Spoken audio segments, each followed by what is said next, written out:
तो ये किताब मेरे लिए बहुत हॉरिफाइंग थी। और कुछ लोग बोलते हैं कि इनके बहुत जल्दी, बहुत तेज़ लिखने का जो राज था एक ज़माने में, वो था कोकेन। और आपको ऐसा लगेगा कि शायद इस किताब को जो पन्ने हैं उन पे कोकेन छिड़का हुआ है, और करना ही पड़ेगा, क्योंकि अगर आप इस किताब को फिल्म बनाने जाओगे तो कुछ 20 घंटे की फिल्म बनेगी आई थिंक, इसमें इतना मटीरियल है।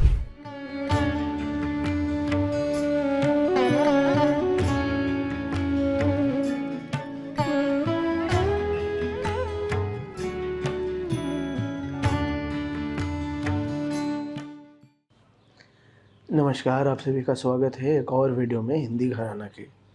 मैं हूं गौरव गर्ग, और आज मैं आप सभी के लिए लेके आया हूं किताब पे चर्चा।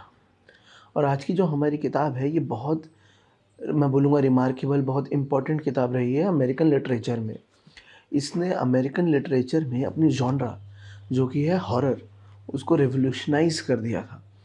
इस किताब से पहले हॉरर किताबें एक प्रकार से बन रही थी, एक प्रकार से ही लिखी जा रही थी। इस किताब के आने के बाद वो बहुत चेंज हो गया, उसमें जो स्ट्रक्चर अभी तक था उसका वो बहुत चेंज हो गया। इस किताब ने एक और काम करा कि जो इसमें मेन घोस्ट है, या फिर जो मेन विलन बोल सकते हैं उसे, या फिर जो मेन हॉरर एलिमेंट है, या फिर जो इसमें शैतान है, उसकी जो छवि है उसको बहुत बदल दिया है। इससे पहले ये कैरेक्टर बहुत चिल्ड्रन फ्रेंडली माना जाता था, पर इस किताब ने उसको भी चेंज कर दिया। और जो है क्लाउन्स, इस किताब के आने से पहले क्लाउन्स को बहुत ज़्यादा बच्चों के लिए फ्रेंडली माना जाता था, बच्चे बहुत पसंद करते थे क्लाउन्स को। पर इस किताब की जब अडेप्टेशंस बनी, शोज़ बने, फिल्म्स बनी, उसे देख के, किताब को पढ़ के बहुत लोगों में क्लाउन्स के लिए डर पैदा हो गया। और इतना है कि मुझे भी क्लाउन से डर लगता है, और आई थिंक इसका एक नाम है, इसको समथिंग फोबिया बोलते हैं। मैं स्क्रीन पर डाल दूँगा।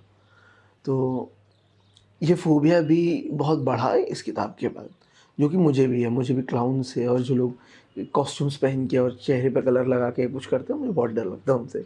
तो ये किताब मेरे लिए बहुत हॉरिफाइंग थी। इस किताब के जो राइटर हैं वो बहुत फेमस हैं। ये अभी भी साल में 1-2 किताब लिख देते हैं। इनका एक बहुत फेमस इंटरव्यू है जहाँ पे जॉर्ज आर मार्टिन, जिन्होंने the song of ice and fire, आप सब उसे गेम ऑफ थ्रोन्स के नाम से जानते हैं, वो लिखी है। उन्होंने उनसे पूछा था कि आप इतने जल्दी लिख कैसे लेते हो। और कुछ लोग बोलते हैं कि इनके बहुत जल्दी, बहुत तेज़ लिखने का जो राज था एक ज़माने में, वो था कोकेन। पर उस पर हम किसी और दिन बात करेंगे। आज की जो हमारी किताब है उसका नाम है इट, और ये लिखी है स्टीफन किंग साहब ने। स्टीफन किंग बहुत पॉपुलर है, इनकी बहुत किताबें हैं, जैसे the shining, doctor sleep, stand, और एक और बहुत फेमस किताब है mercy, I think it's called mercy. वो बड़ी मुझे पसंद आई थी, उसका नाम भूल गया। उसका नाम शायद मर्सी या M something from M, Mercy I think उसका नाम। तो वो भी बहुत फेमस किताब है। इन्होंने बहुत किताबें लिखी हैं, बहुत मोटी मोटी किताबें लिखी हैं, और आप देख सकते हैं इसकी चौड़ाई से या मोटाई से कि काफ़ी भारी किताब है, बहुत बड़ी किताब है। अगर मैं आपको एस्टिमेशन दूँ तो आई थिंक इसमें 1100 समथिंग पेजेस हैं। एक्चुअली मैं आपको बता ही देता हूँ एग्जैक्ट, 1166 पेजेस हैं इस किताब में। और ये मैंने पढ़ी, पूरा महीना लगा, पूरा जनवरी मेरा इस किताब को पढ़ने में चला गया।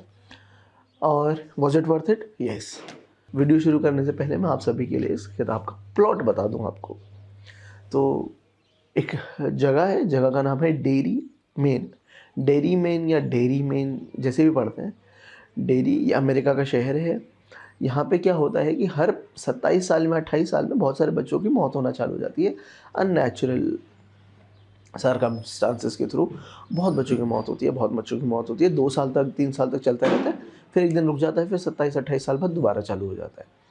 यूजुअली लोग हमेशा से क्या मानते हैं कि कोई सीरियल किलर आ गया है, या फिर कोई जानवर है, या कुछ भी है, ऐसा कुछ एलिमेंट है, और लोग इसे हमेशा नज़रअंदाज करते हैं, चाहते ही नहीं है उसे, क्या कहते हैं, पॉइंट आउट करें, उसके लिए काम करें।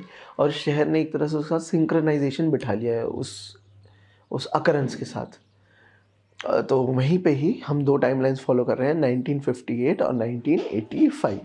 1958 में 6 बच्चे हैं, वो एक पैक्ट बनाते हैं, एक ग्रुप बनाते हैं, उसका नाम रखते हैं लूज़र्स क्लब। और वो, उनमें जो सबसे मेन बच्चा है, जो मेन कैरेक्टर है, उसका नाम है बिल डेनब्रा। तो बिल डेनब्रा का छोटा भाई था जॉर्ज। जॉर्ज को पेनीवाइज मार देता है। आपने फिल्म देखी होगी तो उसमें वो येलो रेनकोट पहन के जो बच्चे का हाथ काटता है, फिर बच्चों को खा जाता है, मार देता है, वो है जॉर्ज। तो बिल जो है वो जॉर्ज की डेथ से अभी तक डील नहीं कर पाया। उसे अभी भी अपने छोटे भाई का फ्लैशबैक आता है और उसे लगता है कि उसकी वजह से उसके भाई की डेथ हुई है। और वहीं पे वो सब लूज़र्स क्लब के बच्चे हैं, वो भी अपने आस-पड़ोस में बच्चों की डेथ्स होते हुए देख रहे हैं। इन बच्चों के ऊपर भी पेनीवाइज़ का अटैक होता है और ये सब बच्चे बच जाते हैं। तो सब बच्चे ग्रुप बनाते हैं, लूज़र्स क्लब नाम रखते हैं और ये डिसाइड करते हैं कि ये पेनीवाइज़ द क्लाउन को हराएँगे। ये कुछ हद तक सक्सीड होते हैं पर पूरा हरा नहीं पाते हैं। पेनीवाइज़ वापस 27 साल के लिए सोने चला जाता है। 27 साल बाद 1985 में, अच्छा, उससे पहले जब पेनीवाइज़ को ये ऑलमोस्ट हरा देते हैं, तो ये एक पैक्ट बनाते हैं कि हम 27 साल बाद, 28 साल बाद अगर पेनीवाइज़ वापस आता है तो हम इस शहर में वापस आएँगे। हम कहीं पे भी हों, कुछ भी हो, कैसा भी हो, और हम इस बार फाइनली पेनीवाइज़ को ख़त्म करके ही जाएँगे डेरी से। तो 27 साल बाद एक लड़का है मार्क, जो डेरी में रह जाता है, लाइब्रेरियन बन जाता है, बाकी सब बाहर चले जाते हैं। कोई राइटर बन जाता है, कोई आई थिंक कोई एक इंटीरियर डिज़ाइनर बन जाती है, कोई एक्टर बन जाता है, कोई डीजे बन जाता है, सब क्रिएटिव फील्ड्स में चले जाते हैं। मार्क इन सबको एक दिन फ़ोन करता है, बताता है कि ऐसे-ऐसे फिर से डेथ्स होना चालू हो गई हैं। ये सब इकट्ठे होते हैं और ये सब भूल चुके हैं कि इन्होंने क्या करा था 27 साल पहले। इनको सिर्फ़ एक पैक्ट याद है कि इन्होंने एक पैक्ट बनाया था कि हम 27 साल बाद यहाँ पे आएँगे और कुछ होगा तो हम उससे लड़ेंगे, पर इन्हें याद नहीं है। तो ये धीरे-धीरे अपनी मेमोरी वापस ला रहे हैं, इनको पास्ट याद आ रहा है, तो पैरेलली चल रहा है। 1985, 1958 दोनों पैरेलली चल रहा है। ऐसा नहीं है कि 1958 का सब पहले हो गया, फिर 1985 हुआ, नहीं। दोनों स्टोरीज़ पैरेलली चल रही हैं। बहुत सारी चीज़ें पता चलती हैं एंड फाइनली इनका सामना होता है पेनीवाइज़ से और ये जैसे भी उसको हराते हैं या नहीं हरा पाते हैं, ये अब किताब में पढ़ेंगे। और मैंने बहुत छोटी टाइमलाइन दी है, इससे हज़ार गुना ज़्यादा चीज़ें हैं। एक यहाँ पे टर्टल है जो गॉड की तरह है, क्रिएटर ऑफ द यूनिवर्स है। एक स्पाइडर है, एक क्रिएशन ऑफ द यूनिवर्स का पार्ट है। पेनीवाइज़ का पूरा हिस्ट्री है, आपको बहुत कुछ जानने को मिलेगा। मज़ेदार किताब है, अपने आप में एक हिस्ट्री जैसी किताब लगेगा कि वाह क्या नैरेशन दिया है इसमें। तो ये सब बातें हैं। अब हम चलते हैं कि मुझे इस किताब में अच्छा क्या लगा। तो जो अच्छी चीज़ें हैं पहले उनको निपट लेते हैं, क्योंकि वो बहुत सारी हैं और उन पे ज़्यादा एलैबोरेट करने की ज़रूरत नहीं है क्योंकि आप सभी को पता है। तो सबसे पहला होगा कि ये एक हॉरर किताब नहीं है, ये है एक थ्रिलर किताब। और ये किताब वो काम बहुत सही से करती है। एक अच्छी थ्रिलर है विद हॉरर एलिमेंट्स। तो आप ये किताब पढ़ेंगे, आपको डर लगेगा, आपको आपको भय महसूस होगा। आपके जो सही नर्व्स हैं, जो पॉइंट्स हैं, वहाँ पे ये क्लिक करेगी, टैप करेगी, बहुत अच्छा काम करेगी। सेकंड है जो इसका जो नरेशन का जो स्पीड है वो बहुत तेज़ है। तो आप पढ़ेंगे और आपको मज़ा आता रहेगा कॉन्स्टेंटली।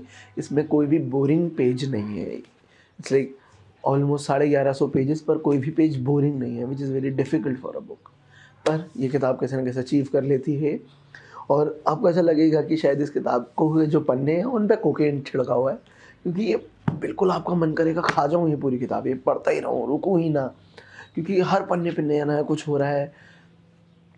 कॉन्स्टेंटली अनफोल्ड हो रही हैं चीज़ें, बहुत सारी टाइमलाइन्स हैं, बहुत सारी स्टोरीज़ चल रही हैं पैरेलली और आपको लगेगा बस कि हज़म कर जाऊँ सब। तो ये उसके हिसाब से बहुत अच्छी किताब है। थर्ड है जो इसमें डेथ्स हैं, जो इसमें जो हॉरर सीन्स हैं जिन्हें हम बोलेंगे, जो स्केरी मोमेंट्स हैं वो बहुत अच्छे से लिखे हुए हैं। क्योंकि ये बच्चों से डील करती है किताब, इसलिए ये किताब बहुत ज़्यादा ही स्केरी हो जाती है, पर्सनल हो जाती है, बिकॉज़ हम में से कोई भी नहीं चाहता है कि हम कुछ भी ऐसा होता देखें बच्चों के साथ। और इसमें बहुत सारी ऐसी चीज़ें हैं जो बच्चों के साथ होती है, डेथ्स हैं, मर्डर अटेम्प्ट्स हैं, बच्चों को जो घोस्ट दिख रहे हैं, बच्चों की जो डेथ्स हो रही हैं, तो बहुत बहुत स्केरी हो जाता है, बहुत गुस्सा दिलाने वाली किताब है। आप आखिरी तक आते-आते आप पेनीवाइज़ जो क्लाउन है, इसमें उससे आप नफ़रत करेंगे। ऑल इन ऑल नफ़रत कि छी! कितना ख़राब इंसान है। और क्या अच्छी बात है, और ये अच्छी बात है कि इसका यूनिवर्स बहुत बड़ा है, बहुत बड़ा यूनिवर्स है। आपने अगर सिर्फ़ फ़िल्म्स देखी हैं दोनों, तो वो फ़िल्म्स 10% भी नहीं है इस किताब का। इस किताब में इतना कुछ है। इस किताब में एक टर्टल है, इस किताब में मीटियोर्स है, इस किताब में बिग बैंग के बारे में बात हो रही है, इस किताब में एक स्पाइडर है, इस किताब में स्पाइडर कैंडे हैं, इस किताब में जब क्रिएशन ऑफ द यूनिवर्स से लेके अभी तक की बातें हो रही हैं, क्रिएटर के बारे में बातें हैं। जो नेटिव अमेरिकन्स हैं उनके बारे में बहुत सारी बातें, उनके फ़ोकलोर है, तो आपको इतना कुछ पढ़ने को मिलेगा जो किताब ने जो फ़िल्म्स ने मिस कर दिया। और करना ही पड़ेगा, क्योंकि अगर आप इस किताब को फ़िल्म बनाने जाओगे तो वो कुछ 20 घंटे की फ़िल्म बनेगी आई थिंक सो, इसमें इतना मटीरियल है। अच्छा, तो अब बात हो चुकी है कि मुझे क्या-क्या अच्छा लगा, तो अब बात करते हैं कि मुझे इसमें ख़राब क्या लगा। तो ख़राब मोस्टली मुझे वो लगा कि एंड में एक सीन आता है बिटवीन द चिल्ड्रन, और वो एक प्रॉब्लमैटिक सीन है। आपको पता है मैं किस सीन की बात कर रहा हूँ, मुझे वो स्पेल आउट करने की ज़रूरत नहीं है। अबाउट वो 6 बच्चे, वो जैसे भी उस टनल से निकलने के लिए जो करते हैं, उन्हें लगता है कि after doing this will become grown ups. वो सीन अननेसेसरी था, उसकी ज़रूरत नहीं थी। आई डोंट नो व्हाई वो स्टीफन किंग ने वहाँ क्यों डाला, but only he knows. I don't think so उन्होंने कहीं भी क्लैरिफ़ाई करा या बताया है कि उन्होंने ये सीन क्यों डाला था। सो वो एक बहुत बड़ी प्रॉब्लम लगा मुझे इस किताब में। बाकी तो आई थिंक इस किताब में कुछ भी ख़राब नहीं है, कुछ भी ख़राब नहीं है। हाँ, ऑब्वियसली बहुत लंबी किताब है तो बहुत चीज़ों को याद रखना, कैचअप कर पाना थोड़ा मुश्किल हो जाता है, पर ख़राब कुछ नहीं है। जो हम वर्ड यूज़ करते हैं कि अच्छा नहीं है, बुरा है, वैसा कुछ नहीं है। मज़ा आपको हर जगह आएगा। और यहीं हम ख़त्म करते हैं आज का वीडियो। हमारी आज की किताब थी इट, लिखी है स्टीफन किंग ने और प्रकाशित करी है होडर ने। धन्यवाद आप सभी का सुनने के लिए, देखने के लिए। फिर आइएगा अगले हफ्ते, हम एक और नई किताब या कविता या फ़िल्म के साथ आएँगे। धन्यवाद।